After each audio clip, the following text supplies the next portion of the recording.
vienen. Eso es como el ministro que decía que la culpa de los homicidios es las víctimas que se atravesaban, la gente que se le atravesaba las balas. Tú no puedes hacer una cola si al llegar a un sitio donde hay 500, 600 personas, la cola se te viene encima. Pero eso no es lo relevante. Lo importante de ese día es demostrar que a pesar de la agresión, a pesar de la violencia que pretenden transmitir para asustar, con firmeza, con determinación, se logran los resultados, aunque sean 600 contra 30 personas. ¿Y sabes qué, gente? Al salir del centro Gustavo Herrera, ese día se me acercaron varias personas y una muchacha le dijo a uno de los que estábamos juntos, esto que está pasando aquí, una muchacha que había estado gritando consignas del PSV, esto que pasó aquí no está bien, esto tiene que cambiar. Y yo siento que eso nos da esperanza de que Venezuela va a lograr esa reconciliación y esa unificación, y que esta violencia que pretende asustarnos, lo que demuestra es que ellos tienen miedo, porque saben que el gobierno y el oficialismo es minoría. Eso fue un episodio. Día después se presenta otro episodio, hay una caravana del oficialismo que llega a la Plaza Oliari, pero un grupo de candidatos de la oposición no puede llegar a la Asamblea Nacional. De ser electos, podrán llegar a la Asamblea Nacional, podrán entrar al Parlamento, podrán legislar, podrán controlar. No te quepa la menor duda que el 5 de enero entraremos y Venezuela iniciará una etapa nueva, de la nueva Venezuela, del futuro de la Asamblea Nacional de los venezolanos. Y esta Asamblea Nacional va a trabajar en muchas áreas. En primer lugar, yo creo que es importante recordar el rol en materia del presupuesto, asegurarnos que los recursos de los venezolanos se invierten en Venezuela y en las áreas que son prioritarias para los venezolanos. La seguridad, la promoción del empleo, la salud que está colapsada, la educación. Pensar que en Venezuela de las 26.000 escuelas, 20.000 no tienen liceo. Es decir, que estos niños que llegan a los 12 años van a las calles porque no hay liceos en este país. Esa es la causa, uno de los orígenes fundamentales de la inseguridad en nuestro país. Eso es una de las grandes áreas donde esta nueva Asamblea Nacional trabajará. Por supuesto, en el control parlamentario sobre los distintos órganos del poder público, interpelando a los ministros de seguridad, de salud, de educación, para que rindan cuentas y asegurarnos que los planes de seguridad, que los planes de educación, que los planes de infraestructura se ejecutan. Y en materia de legislación hay leyes cruciales, fundamentales. Como te hablaba antes, en materia de inseguridad, la ley de desarme, hay que reformar la ley de la Policía Nacional, porque como sabemos, todas las propuestas que hubo la CONARREPOL fueron desestimadas y es un área prioritaria para el país. Hay que asegurarnos que la descentralización se respeta y revisar esas leyes, y entre otras leyes hay que parar la ley de comunas que busca imponer el comunismo y destruir la familia. Me gustan tus planteamientos, pero si el presidente indirectamente crea las leyes, ¿cómo lucharán con eso? Pregunta alguien. Por eso necesitamos una Asamblea Nacional mayoritariamente democrática, para impedir esas leyes. La ley de comunas, si ustedes, cada uno de nosotros lee la definición de la comuna en el diccionario de la Real Academia Española, dice: la unidad sociopolítica que busca imponer la propiedad colectiva y destruir los valores tradicionales de la familia.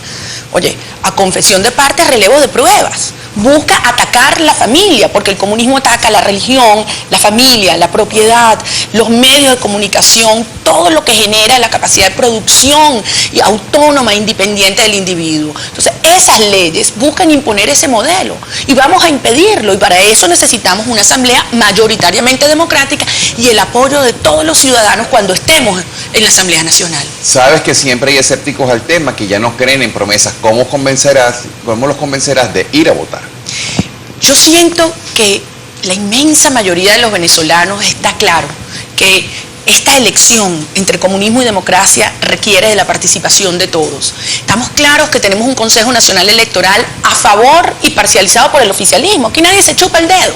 Como tú bien sabes, permitieron atropellos el domingo en el simulacro, permiten cadenas que violan la ley, el uso de los recursos públicos, no se hacen todas las auditorías, nos van poniendo esos obstáculos.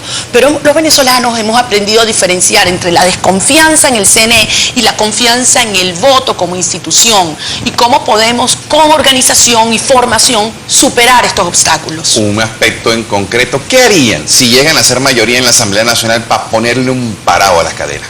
Bueno, eso es crucial. Aquí hay que hacer respetar la ley y aquí hay que prohibir que se imponga un mensaje de violencia que viola el derecho fundamentalmente de los venezolanos a informarnos, a elegir.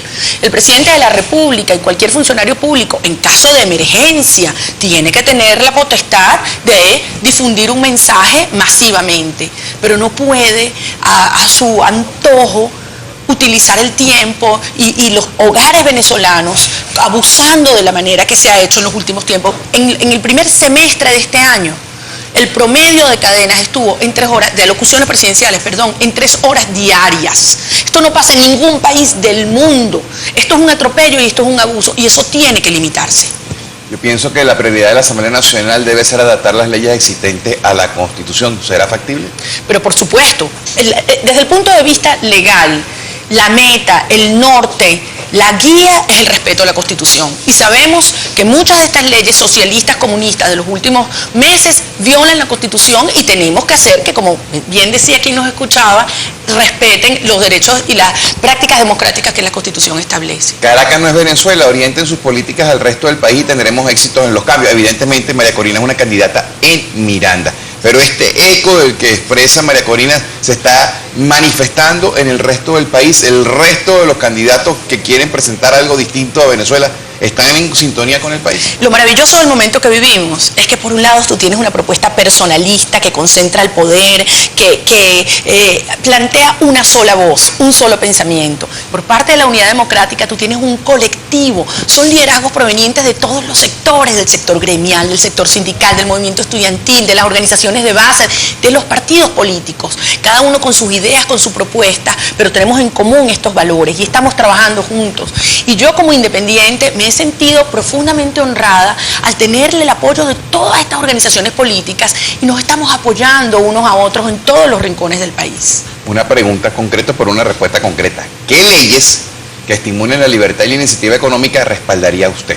Bueno, todas aquellas leyes que respeten la propiedad privada, que establezcan reglas de juego justas, que den seguridad jurídica para que haya inversión nacional e inversión internacional. No podemos tener autonomía sin un empleo formal, autónomo. Y si no hay inversión, no hay empleo. Tienen que haber recursos de venezolanos y de extranjeros que se inviertan en Venezuela para que tengamos empleo productivo. Y tiene que haber un marco legal que garantice que lo tuyo nadie te lo quita. Una pregunta bien interesante. ¿Qué nos asegura que ustedes no serán igual?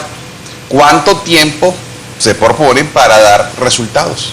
Nosotros vamos a luchar porque Venezuela aproveche todo su talento.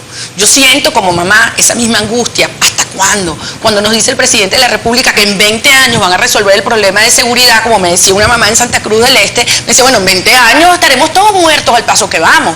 Es decir, queremos soluciones ya. Hay problemas de fondo, hay problemas graves que tomarán tiempo, pero si se dan señales de confianza, el país y la sociedad reacciona. Y yo siento que eso se está produciendo. O sea, Vicente, yo creo que el 26 de septiembre fundamentalmente tiene que haber esa señal. Como es sábado, nos unimos las mujeres provenientes de todos los rincones del país, luchando por nuestros hijos y por su seguridad. El 26 de septiembre estará toda Venezuela diciendo, es por esta Venezuela del futuro. Hablando de la propiedad privada, yo voy a poner un tema sobre la mesa que es muy actual, pero que no es de fácil solución. El tema de los alquileres. Tenemos el derecho del propietario a tener su propiedad, pero tenemos la aspiración del arrendatario, oye, a vivir en unas condiciones mejores, en que el sueldo no se le vaya pagando un alquiler y quizás también aspirar a una propiedad. ¿Cómo se podría legislar para que todos salgan beneficiados? Es que la raíz de fondo, volvemos al tema de la confianza. Si hay suficiente oferta, si hay suficientes inmuebles, pues entonces habrá un mercado competitivo que permita que se cometan exabruptos con los costos o con los alquileres para algunas personas.